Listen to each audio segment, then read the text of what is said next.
Hi, I'm Stuart Muir. Welcome to Higher Ground, the only show dedicated to finding common ground in the contentious debate over BC's natural resources. Often the debate over pipelines, mining, and natural gas in this province is polarizing and simplistic. Those with strong opinions occupy the extremes, leaving those as yet undecided to sort through a barrage of vitriol.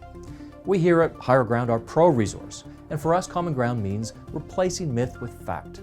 Propaganda has skewed the debate, and we provide an informed perspective that we hope balances the conversation around risk and benefits. Through our stories and interviews, we explore shared values of those inside and outside the resource sector, and we hope to foster an environment where people can feel it's okay to be pro-resource. Frankly, the pro-resource movement is currently losing the battle. It's up to those of us who believe it's possible to responsibly develop our resource economy to take action and help nurture common ground in the debate. Now to some news from this week. The E02 First Nation and independent power firm Innergex Renewable Energy found common ground this week, signing a partnership agreement with respect to 6 separate run-of-river power projects worth up to $720 million on streams within their territory. Described as a bold move to kickstart economic development flowing from official treaty discussions, the E02 would share in the ownership and profits from the proposed projects, as well as participate in construction through preferred supplier arrangements. The agreement they signed this week is further evidence of the business opportunities available to Aboriginal communities from independent power developments, which are similar to the resource sharing agreements that First Nations have reached with companies and the province in forestry and mining. So, while we are seeing some success in building common ground between First Nations, government, and the resource industry, much work still needs to be done.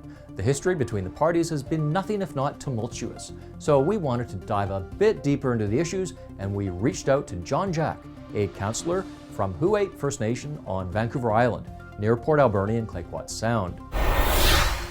John, thanks for joining us today on Higher Ground. Thanks for having me. There's been a lot of news coverage about First Nations protests in regards to extraction of BC's resources. From your point of view, how do First Nations communities feel about resources in this province?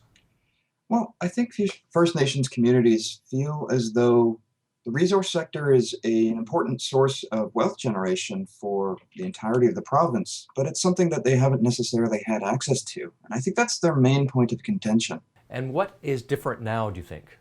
Well, now, I think with the Williams case decision, otherwise known as the Chilcotin case, there is the Supreme Court ruling that states that First Nations need to be consulted at the front end and any major project that was to go ahead.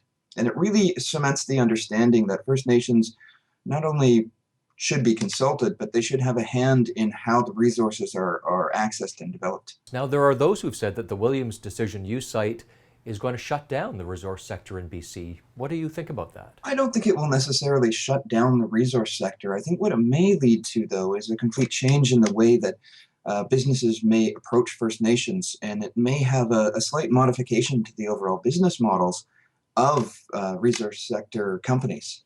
And that's not necessarily a bad thing. I do think that any doors that may be closed would likely open a few others as well. John, is there common ground to be found between First Nations and those who support the resource industry in British Columbia? There is common ground. I think there's a natural alliance between First Nations and the resource sector simply because First Nations have resources that are largely undeveloped or underdeveloped. Therefore, we're going to have to access the expertise that the resource sector businesses have in order to really see a change in the standard of living for First Nations communities. Now, I think the resource sector does get a bit of a bad rap, and it's a bit unfounded simply because there are principled ways to approach developing the resource sector, and First Nations can be a part of that, and therefore really add to the legitimacy of the whole idea. John, you sound pro-resource. Do you get flack for that from inside your community? Yes, I do. I do get flack from being pro-resource in our community, but the one thing is that we have to raise awareness as to how the economy works and how my First Nation will actually get out of poverty and make a living and raise the standard of living for our people. It starts with resources, but that's not the end. We're not just going to be a resource-based economy, but we have to start somewhere, and the resources are where we start. And now it's time for Speak Up, your chance to tell us how the resource industry benefits you, your family, and your community. give us a call toll-free at 1-844-332-5012 and leave a voicemail that we might use on air, or give us your contact information and we'll reach out to you and give you a chance to speak out on next week's Higher Ground. And that's it for Higher Ground this week. You can find us on Twitter and Facebook. You can go to our website, resourceworks.com, and sign up for our newsletter there. For Higher Ground, I'm Stuart Muir.